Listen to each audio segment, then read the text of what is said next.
We do have to record, and that'll be recorded and then posted for the public, for anybody that wishes to view this at a later time.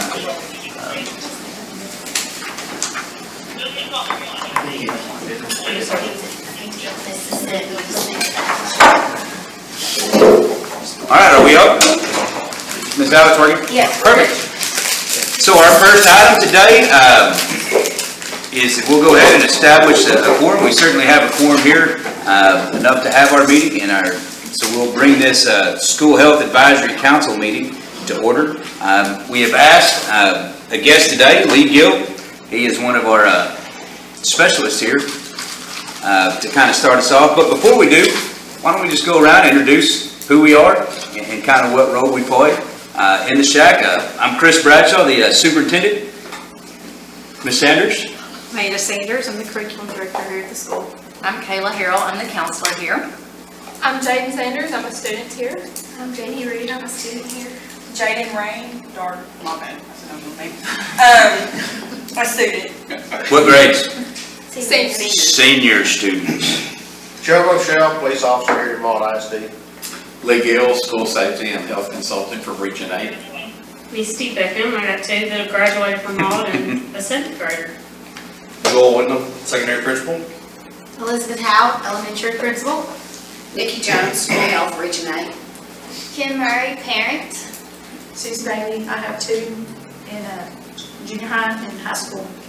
And two that have graduated And two that have graduated. and been here before. And I'm the former nurse at the elementary.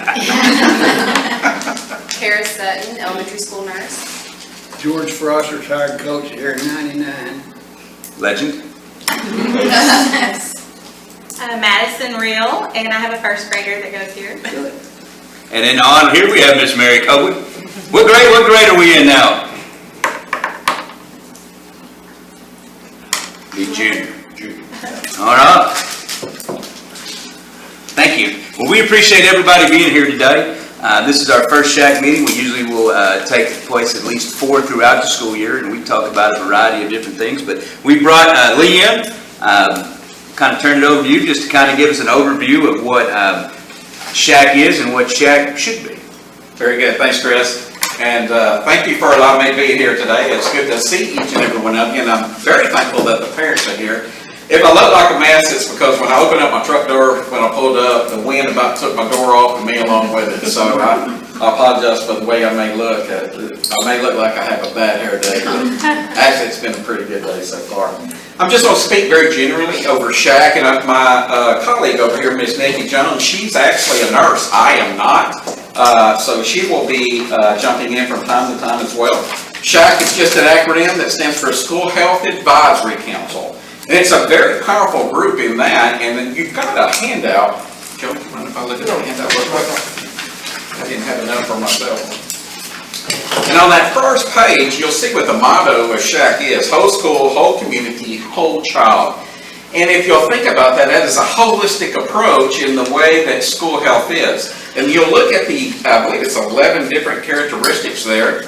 Don't count them, I could be wrong, but they touch every avenue or every area of the school district and how it operates. So there's nothing outside of the realm or the view of school health. Nothing. School safety is included in it. It includes each and every avenue. And if you'll turn to the second and third page, these are just some recent legislation that came out, and you'll see that Chris is actually videoing the SHAC meetings. This is something new. I believe this is our second or third year, Nikki, am I thinking right? Yes, Second year. That's what I was thinking, that they had to be either video or recorded in some fashion or another. So you'll look at House Bill 1525, and it even gets into sexual education and the curriculum requirements and so forth. So this is just information for your benefit. So Chris, I didn't have the opportunity in visiting with Nisi before I got here due to, her mother and so forth, but MOD, is it a district of innovation? Yes. It is. Have y'all filed for anything for limiting SHAC meetings? Okay. Just to kind of FYI, so if it is a district of innovation, you can file to TEA for limited meetings. As it stands, if you have it, there is a minimum of 4 meetings that must take place during the year. Minimum. You can meet as often as you wish. There are some districts that meet quite often. Some will do just the 4. And then some districts of innovation have filed to have lesser meetings for the school year, such as 2. And I want to say, and there's still some, the jury's still out on it, that you can even do away with the SHAC. So I'm just giving you some information to look into if you are a district of innovation. I personally don't like that. I think SHAC is very valuable if you'll use it accordingly. And one of the greatest things about it, and I'm looking at the agenda, is trying to establish a SHAC chair. So that SHAC chair must be a parent or a co-chair. So a chair or co-chair must be a parent. So it's parent-driven.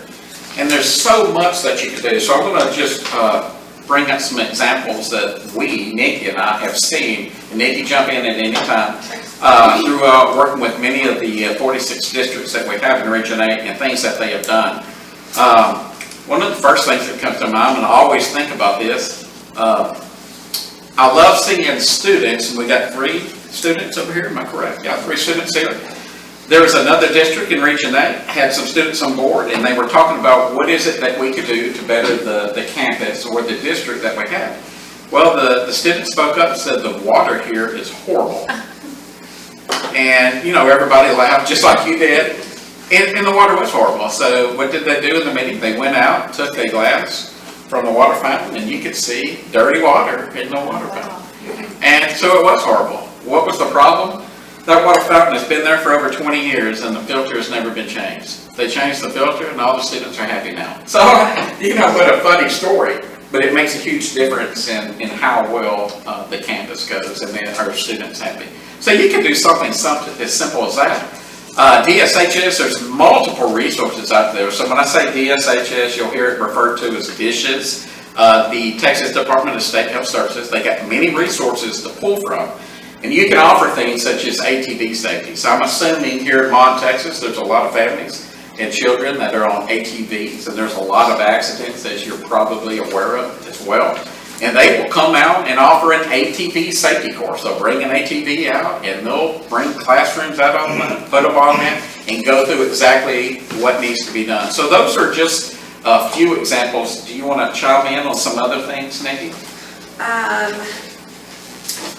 Well, like bringing in, I don't know if y'all bring in anyone for your employees to do like flu shots and things like that. I mean, that works with it as well to keep your employees healthy. So that's something else that you can put under the SHAC that you've done, especially when you present to the board. Everything that you do, I would tie it back to the SHAC Red Ribbon Week. I would always just try to tie it back to the SHAC and put it in your board report, because almost everything can be tied. So when you think about SHAC, you're always looking for issues to address. It could be a drug issue, it could be a pregnancy issue, it could be a criminal issue. I don't know, and again, I'm playing hypothetical here. But there are great things that can be celebrated as well. I know of a district that does a Taste of the City. And it's not a district much larger than Maud ISD.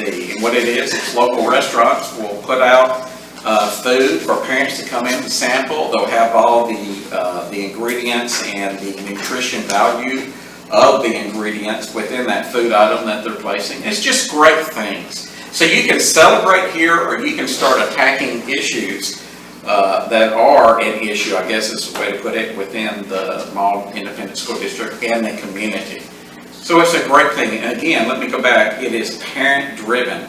And just like it's the next one up here on the agenda item, establish a SHAC chair or co-chair. So that individual must be a parent.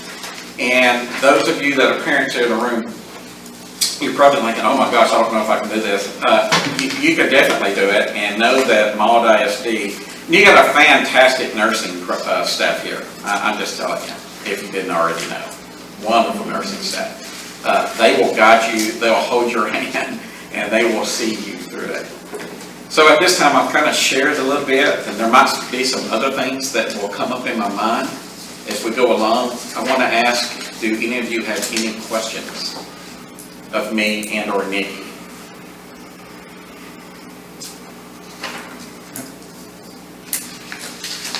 Okay, thank you. Thank you. I appreciate that. It's always good to see some of the things that other schools have done. I know, for us, we've certainly looked at vaping issues and brought some folks in to help with that. We did do some ATV and driving safety here a few years ago. I'm trying to remember, we did one last year. I'm blanking on what we did do last year. Yeah, so you just mentioned something, so vaping is huge, as you know, and so fentanyl is another crisis that the nation's dealing with. My scare is, Halloween coming up on us, and so my youngest, she's at Texas Tech, and I've already told her, and she's well aware, hey, don't touch anything, I don't care, I just don't care what it looks like and who you're getting it from, just don't touch it. If you can't buy it yourself, don't touch it. So this could be a SHAC-led event, if y'all haven't already done something. I don't know. No, we've not. We have done some presentations here at school with the students, just kind of over that.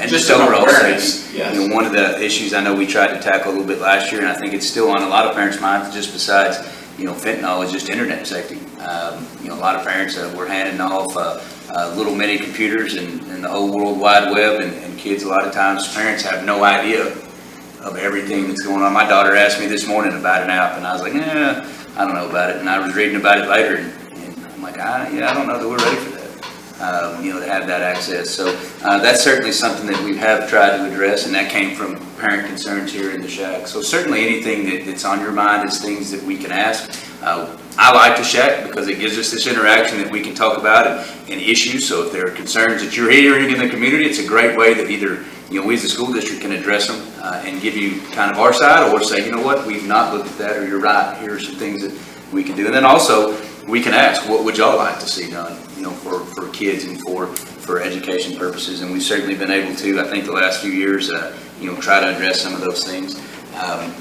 Obviously, there's some things that may be confidential or that we can't always fully discuss, but we certainly try. So it's a two-way street, and we'd like to do that. Lee, anything else? I can't think. I'm sitting there trying to count. I said 11, and I'm sitting there. It's 11. I'm sitting there trying to go through it myself. Other than that, I can't think of anything else offhand. Thank you. Our second item, and we can move on, is to elect a chair, co-chair. Last year, Adam Ragland was our chair.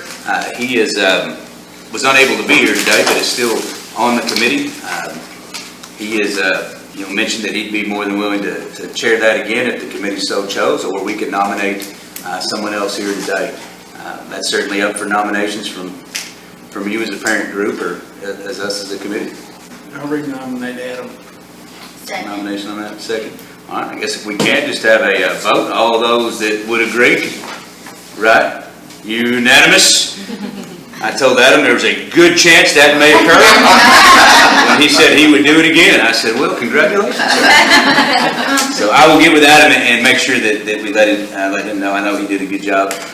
Ms. Nisi was unable to be here due to a family emergency today, but we do have our new elementary nurse, former graduate. She's on the picture of the wall right back here in the softball state team, Ms. Kara Sutton. Give us some updates, kind of what's going on with health here at school. So we do have some information that we have already been doing. Vision and hearing screenings all have been completed for elementary, and referrals have been sent out for those students needed for extra testing. Parents have been called, so they know that's coming, and we will be keeping in contact with them, helping as needed with those. Tomorrow I will be completing my spinal screening training, and so hopefully we will have all the spinal screenings done by Thanksgiving break. So that's what we're shooting for that one. And then in the first part of December, we will be teaching the kids hand washing and how to minimize germs, since that's going to be all the germy seasons coming up. So that's all the things we have coming up. Stuff that I wanted to share with y'all that we've been seeing in the school on the elementary side. A lot of stomach virus, a lot of upper respiratory issues. We've had a lot of strep throat, a lot of headaches, snotty, everything like that. I have not seen a COVID case in our students since the beginning of the school year. So we don't have any of that going around at the moment. I have been in contact with doctors that I've been formerly working with, and they do say that flu and COVID is fixing to start coming up very soon. So that is something we're gonna have to be working on when that does occur. And we're offering, I know, flu shots. We do have flu will be shots coming coming up. up. That'll be on the 31st coming up. And we do COVID testing. So there is a link that you can be sent, and it will come to us, and we can do COVID testing at the school. Very good. Any questions for any health updates or anything for our nurses? I have a question. Yes, ma'am. Where did you get your COVID test?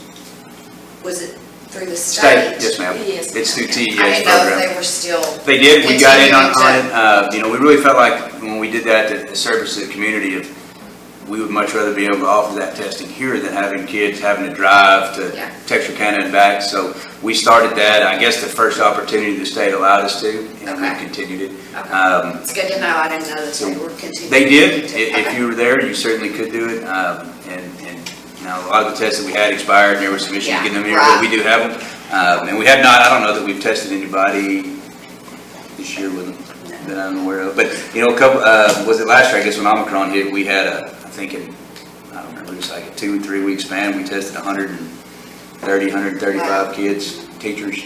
Yeah. So it was good for us to have it. It did put some extra strain on our nurses, so we certainly appreciate Nisi and Miss Susie last year, because she was the one having to deal with all of that, for all her time and effort on it. I know that was certainly COVID was hard on everybody, but I know our nurses, you know, bear the brunt of a lot of that. And again, I was very proud of our community and the way that we responded, and our teachers, our community, really, you know, doing what we had to get through that. And I think we could see that through academic ratings. You know, our kids didn't see the slide that a lot of other ones did. We actually scored better after COVID than we did, you know, pre-COVID. And I think that's a testament to the parents and community as well as our staff on how we were able to handle that. All right, anything else, safety? No, everybody good with that? All right, so we are in the middle of our drug-free week, where we kind of celebrate and being drug-free and try to educate. And matter of fact, we had a program this morning we listened to. But I'll turn that over. Miss Harrell is our district counselor, and she heads up a lot of these things. Yes, so as Mr. Bradshaw just said, this is drug-free week for us, and so 2 of these 3 girls, but all 3 of them work with us as long as the student council and the middle school, high school, and our elementary councils and everything. We work together to try, like Mr. Bradshaw said, to educate. That's our biggest thing, is just get the information out there to our students. So we do have dress-up days. When the girls hand out the stuff that I'm going to give here in just a second, you can see it's PJ Day. So we want to wake up drug-free, and we have things that with our dress-up days that we say, we have our sayings and everything. We also have had our student council go over to our elementary. They handed out the red ribbons yesterday. Today they went and gave out pencils, and I'm going to give all of you a pencil. Even if you are not a Mod Cardinal, you are a Mod Cardinal, because Mod Cardinals, we pledge to be drug-free, so everybody's going to get a pencil as well. We do have our drug-free rally for our middle school and high school students. That will be Thursday during our tutorial times.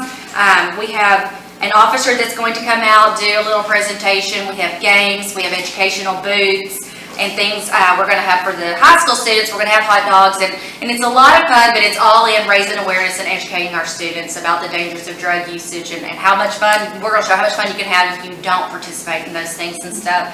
So we've got that going on all week. I also want real quick to highlight a little bit about what Mr. Bradshaw said. We had a presentation this morning. As you guys know, October is Drug-Free Week. It's Bullying Prevention Month, but it's also Domestic Violence Prevention Month. And so we had Trinity Gardner with the Domestic Violence Prevention Center of Texarkana come out and talk about the ABCs of healthy relationships, about not only just, you know, like she said, romantic relationships, but about friendships as well, about being a good friend, just knowing how to have healthy relationships in your life in all aspects and everything.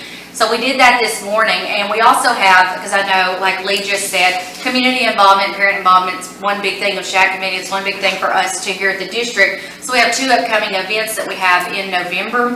November, we're going to really highlight again social media usage and the dangers of social media. We're going to have Officer Sean Vaughn from the Texarkana, Texas Police Department. He's going to come out on November the 3rd to meet with all middle school and high school students to talk with them. He did this last year. It's a yearly thing that we've started now.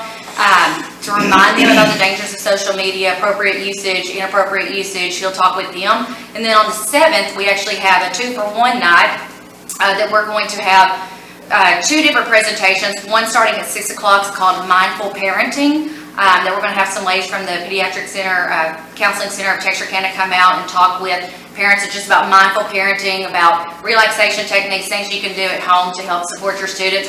And then right after that, we're going to have Officer Sean Vaughn in again to talk with parents about internet safety, social media. And so I've got flyers. The girls are going to hand these out for me, because I would like to have for everyone to have those, because our biggest thing is we've had several parent nights and stuff, and we just don't have the support. So I'm very hopeful. We looked at the calendar. There's not anything on the calendar for that night as far as any kind of event here at the school, extracurricular or anything. So we're really hopeful. Get that message out there. Ms. Howe has sent out the information to the elementary. We're sending it out to middle school and high school, and have parents attend, because these are really important events and really important information that we want to get out, not just to our kiddos, but to their parents and guardians as well and stuff. So the girls are going to hand out, like I said, everyone's going to get a pencil, and then I have flyers for both events that are on the same night.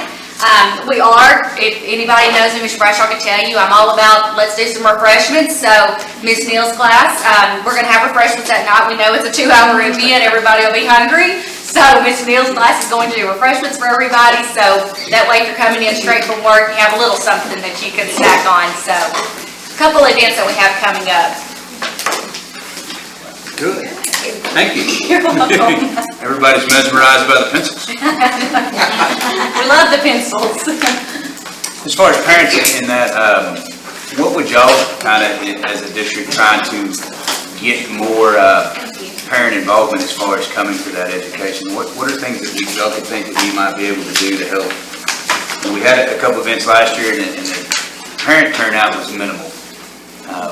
But then we come back and we hear parents this year, both in person, I guess, and in social media versus that, we don't offer things to help educate kids and parents, but we put those on, and we're unable to get sometimes that.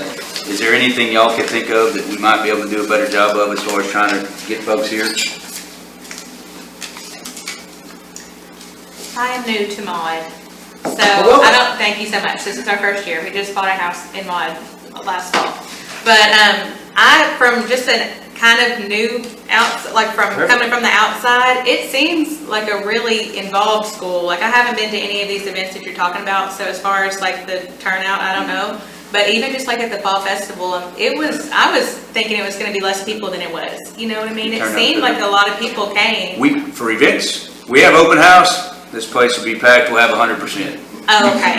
Yes. But for this education events that we're trying to, particularly, in my opinion, with the internet and the dangers of that, we have so many parents that, my personal opinion, just don't really have an idea when they hand this smartphone off to a middle school kid with no supervision, no guidelines, and really no idea what they can get into. We really have been trying to get some of that out, and on those nights our turnout has been quite low. So the rest of the time we can get, if we're doing things and having events, we can certainly do it. So we talked about maybe trying to tie it into some things, but anyway, if there's anything y'all can ever think of, or a way that we could try to help with that. And I know parents are busy, and we're asking them to come up at night, and I know that can be hard. Multiple modalities, just having like flyers available, recordings available, quick little snippets on social media, or just I know people love food. So food also helps. Food, so we can do a little more marketing and maybe some more food to it. Very good. Yeah. Free stuff and food, get you everybody. That's it. Ms. Harrell, thank you. Any questions for our counselor or any other ideas that, as a committee, we'd like to discuss, the things that y'all would like to see us do or work on? If you think of one later, by all means, you can email, call, come by, whatever you need to do, and we will do our very best to have those addressed. Item 5 then is just safety and security. I know that's on everybody's mind and has been, since the tragedy that took place in Uvalde last year. And Maud, we really tried to take a step back and look at ways that we can try to be more secure. Obviously, This year, we did approve the Guardian program, which gives us a group of individuals that have been trained that do carry concealed weapons on campus. We felt like we have Chief Rochelle here and have good response time, but talking to the county and some of those folks, we don't know what that response time would be, and he would be by himself. So we made those decisions that we wanted to help support him with that. And I put out the letter kind of talking about the process that we go through there. So there is, an extensive background check. You have to go through a psychological exam. Then we had to go through training, and we'll continue to do so, and then qualify on an annual basis for those individuals. Those weapons are either on their person or be locked up. They're not going to be left out where anybody can have access to them. So that was one of the safety improvements. Obviously, right now we are constructing our security fence that is going around. So we're starting to see the panels as it comes through. They're predicting that will be it's probably the whole process will take us about a month to get everything. So we've got the exterior fence here, and then we're adding stuff around the elementary to kind of, each one of our buildings has been built at different times, and so that's an open area in there. So we're going to have some gating and fencing in there that'll kind of enclose those areas, make them more difficult to access. Certainly aware that it will cause inconvenience for parents if you come up here during the school day. Much like our school doors, you'll just have to ring in and Miss Buffy can let you back in there to that elementary side. The high school it really won't affect, but that will be something that we just feel. And Lee's been out, he does safety audits, and we've had others who've been out, and our campus is really wide open and really easy to get anywhere that you wanted to go very quickly. So this will obviously help slow any individual that may wander on campus. We certainly had that, but we've had to run folks off that are just don't really know why they're wandering around. And it is a small school, and we certainly weighed those conveniences, but at this point we feel that it's certainly necessary for us to do. Another we've talked with Lee about that we've added is some software that helps us detect threats, and specifically gun threats, at a much earlier time that'll notify us and our team very quickly if somebody shows up with firearms, so that we can respond quickly and get those individuals safely in our rooms or in our buildings. We certainly trained our staff again, including all substitutes, on our emergency protocols, and really gone through to make sure that our classroom doors remain locked, that all our exterior doors have worked. We've brought in multiple folks that have tested these doors, and we've had several that have been reworked, and we've got several more that we've got some old doors that are having to be replaced in certain areas that we don't feel meet the standards that we want.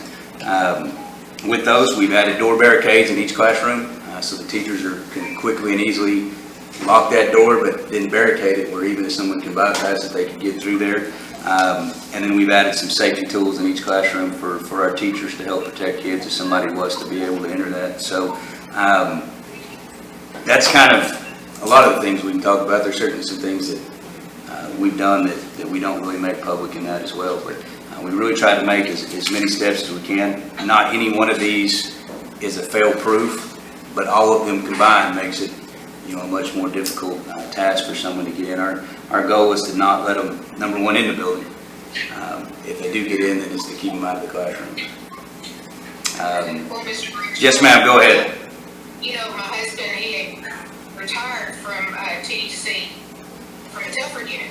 So as a correctional officer, there was one day that he went on campus, he had to take something to Jake, I think it was his lunchbox.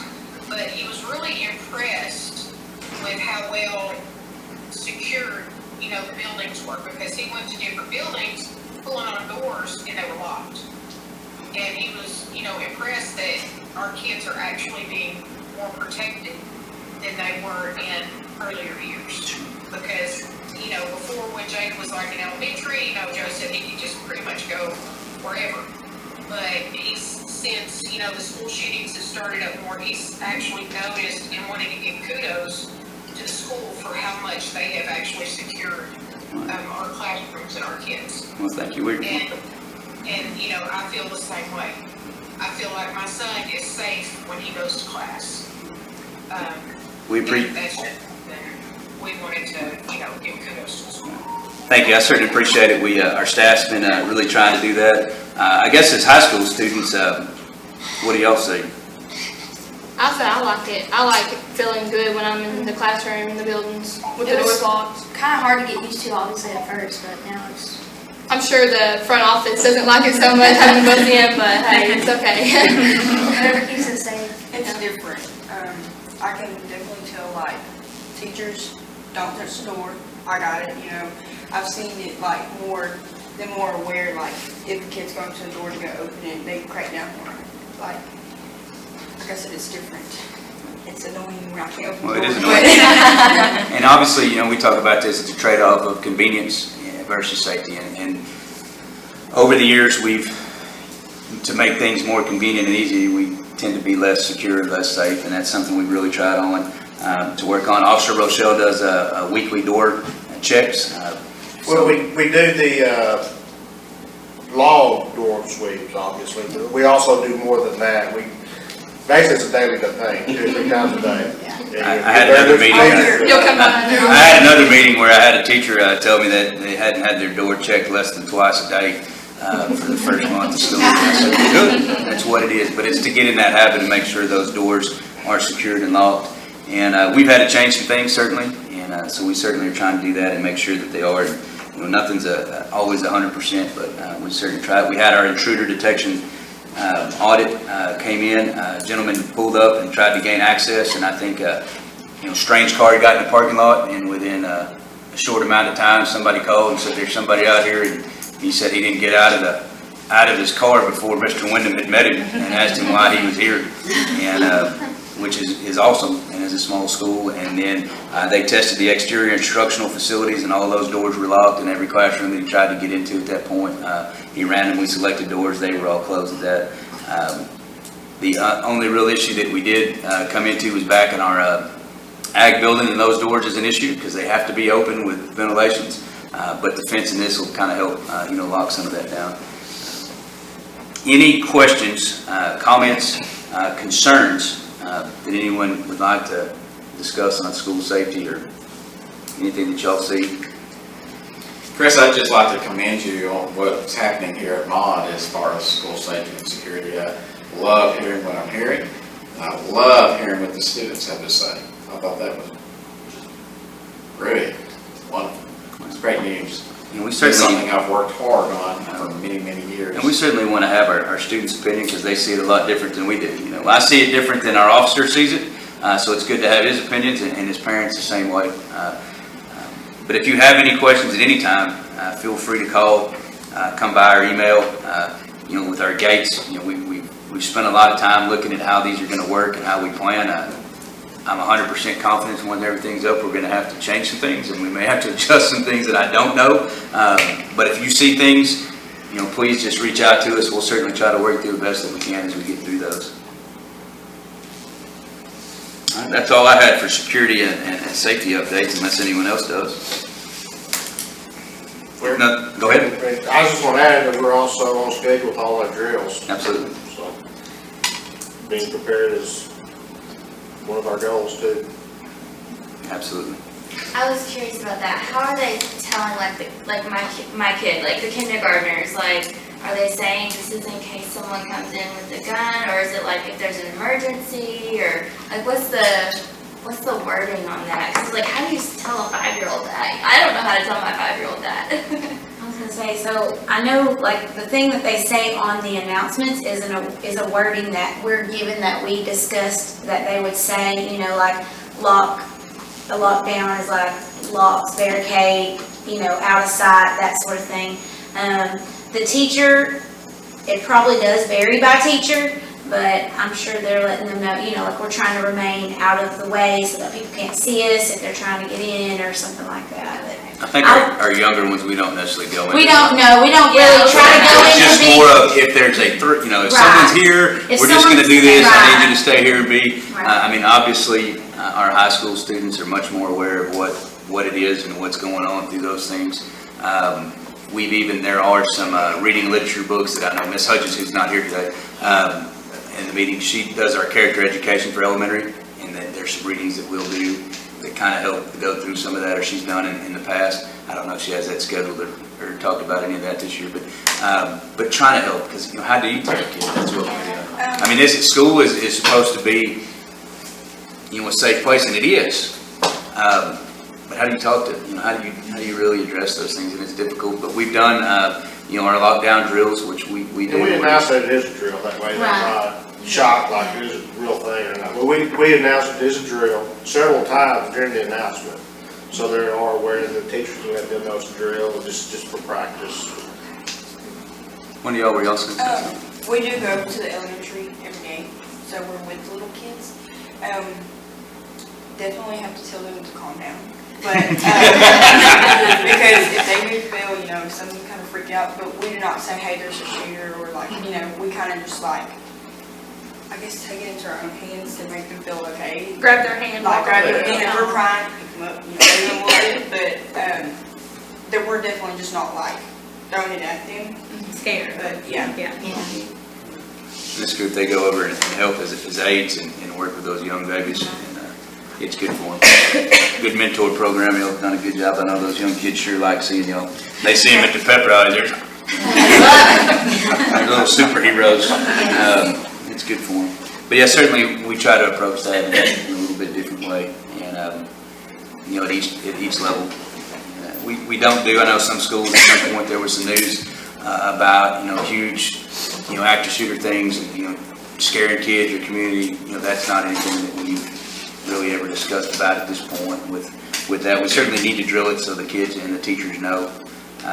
Monday we'll do a reunification plan, which is if we ever had to evacuate our campus, we would have to go, basically, depending on, for us, the biggest thing is like out here, the railroad, or a gas leak, and depending on how far we'd have to go, our football field is where we'd go if it's a mile, and we're going to take our teachers through there. And what we've discussed is in the springtime, then coming back and having some parents, pick up and do some things down there so that we can kind of test, how all that works. But we'll send out more on that. Now, if we have to go further than a mile, the next place that can host us is either going to be Linden or Atlanta schools. In one of those, we would have to go that far because there really is nothing that way that can hold 500 kids plus teachers and be able to do those things. Now, if there's something that we can just leave campus and have to go, we may, you could go to Sims or Redwater. They both agreed that they could host us depending on what happens. But our biggest fear is the railroad.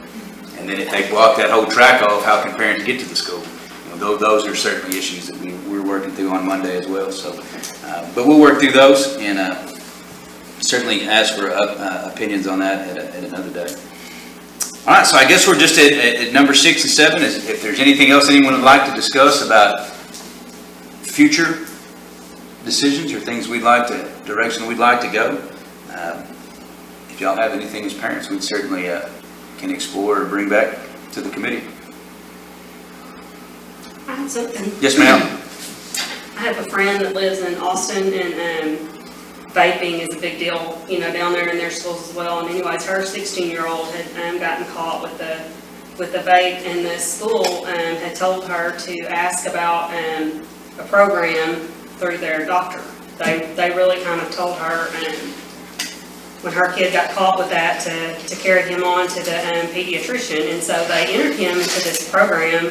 Maybe something y'all know about, I don't know, I had never heard of it, but it was just a 30-day thing, and the parents got texts and the kids got texts to try to get help with that. Okay.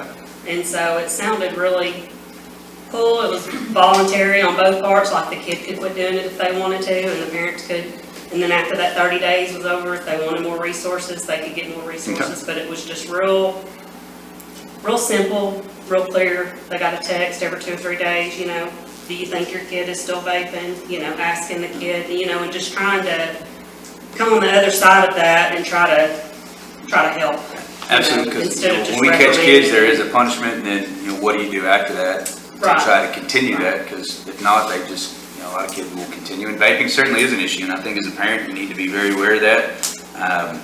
We're seeing more and more of it, and even though the age has been raised to 21 to buy tobacco, there are a lot of parents that are buying it for their kids at young ages. And I was at an event this weekend of youth coaches, and watched a coach in the middle of a school gym smoking a vape while they're coaching their kids, and you're just like, just shocking to me. I couldn't believe that was going on, but it's certainly an issue that's continuing, and then what goes into vapes is a big issue. And so it's something we certainly have to watch out for it. And then, they make vapes that look like USB ports.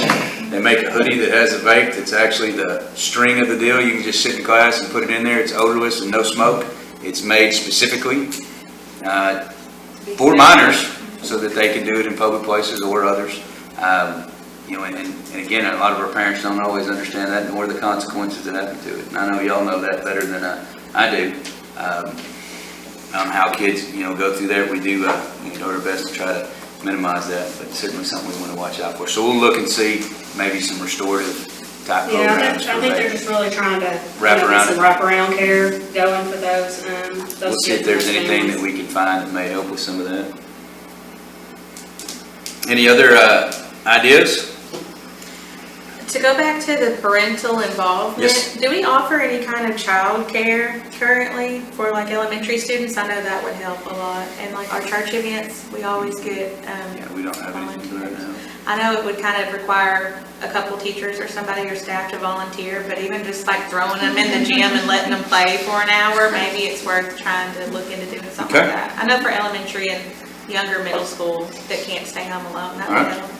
We'll certainly look at that. I bet Kayla would do that. I know. I'll have to have these like here to help me. And then one more thing Yes. about the, y'all were talking about you do like the ATV and driving safety and internet safety, and I love all of that. Is there anything currently about like safe adults and like watching out for like predators or even like older people in their family, I know Cub Scouts is heavy on that right now. We're not in Scouts, but a lot of our friends are. Yes, we educate that in April with Child Abuse Prevention Month. Okay. And there's a Go Blue Day. Ms. Hudgens and I, we go and we talk to all the elementary students, and then I talk with all the middle school students and just raise awareness in April. But yes, we absolutely do talk about that, because that's definitely something that needs to be addressed and brought to their attention and stuff. So. And definitely coming from like teachers that they already look up to and Yes. feel safe with, Yes. I think that's good, because I tell my son all the time, like, people are crazy, but they don't listen to parents. I'm like, don't trust anybody. That's right, yes. Don't let anybody tell you to Yes. keep a secret and all of that. But if somebody that's not your parent tells you that, and it's somebody you look up to like a teacher, I think that might be a little bit more like powerful. Absolutely, yes ma'am. One of the things that bothers me, and we can't do anything about it here in Maud, whether it's a citizen or a school, is the railroad being blocked. I've been there times and think, what if an ambulance needs to go for this kid? Or whatever. And in fact, I stayed there one night, 45 minutes, call 911, I was just thinking. A couple of things. We did have a meeting. Representative Gary Van Dever heard some of that. We had a meeting that I was involved in, and several of our Bowie County elected officials with the railroad commissioner and some higher ups in that railroad. There were some things they were doing I don't know that they were aware of. So if you've noticed, since that meeting, they'll break the train apart and try to separate it. If it's going to be longer than 30 minutes. They kind of explained to us why they do what they do here. This is one of the only few switching stations. And so if a train's going the opposite way, it's got to pull over and let it go. And this is one of the only ones in the state area that'll do that. The problem is railroad, I guess, trains have gotten longer than what that switch station is. And so it blocks it for much longer. But they have started separating it. Now if it breaks down, they have told us that they can't. What they have told us when they got there was that they don't see that information because people don't call the number when it's malfunctioning or blocked. So if you're there and it is blocked, you have to almost get out of your car, but on the side of that metal, that silver metal kind of out, there's a number. And if it's malfunctioning or they're blocking it, call it, and they'll start getting that. So Mr. Van Dever certainly had that meeting with that concern of an ambulance. What happens? My side of it was I showed them what we have to do for evacuations or just running bus routes. I mean, the only way to get across is go down by the lake, or we had to go, back here by Cemetery Road. And when there's a bus and an 18-wheeler, we send them a picture of a bus trying to pass an 18-wheeler on that tiny little road. And We lost 2 students there, it was blocked, and they were wanting to come on to school, and they went down there as they went across, a train hit them, killed them. Yes, sir. It's a terrible, terrible thing. But we do have a resource, and it's gotten some better. There is times that it's gonna have to be blocked, and they kind of explained it. But call that number anytime that y'all, if it's there for a long time, because that's how they track problem areas, and that was their excuse, nobody called it. I said, well, where is it? And they said, what's on that deal? And so I took a picture and sent it to a representative, and I said, it is, but you have to get out of your car to go see. I think they moved it now, but certainly a concern. And it's a concern for us, and that was what I brought up to them, was that if we had an emergency, no one can get to the school. Parents can't get here. We can't get kids out of here. It's not good, so. The long term would be, I don't know if there would be an overpass since it's, I don't know if you do an overpass that short of a distance. What they at one point talked about was, they were asked by Representative Van Deaver, could you extend that rail? And basically they said it's $1 million a mile to move it. He said it's cheaper for us to build a road around it than it will be to extend the railroad. And they were supposed to come out with some county commissioners and look at maybe an alternative route. I don't know if that ever happened, but I wasn't involved in it. But that was the discussions that we had. that's the only thing that really bothers me sometimes. Absolutely.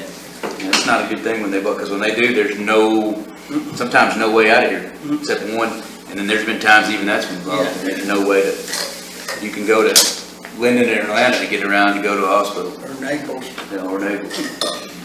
All right, the last thing on our meeting, and if that's it, is just to schedule another meeting. You'll have a phone, Miss. I got Miss Copeland on my phone, or a calendar. I have Kyla's letter. Probably need to look at around in December for our next meeting. Is this time and day good for everybody? Wednesday? Or Tuesday? Tuesday? It's not even Wednesday. So we can look at Tuesdays. Christmas break is quite big there. Kayla, are you ready? How about December 13th? Would that work? 12:30, December 13th? Everybody good? All right. I guess with that, we just need a adjournment. We adjourn. Thank you. Thank you, Mary. I can't hear.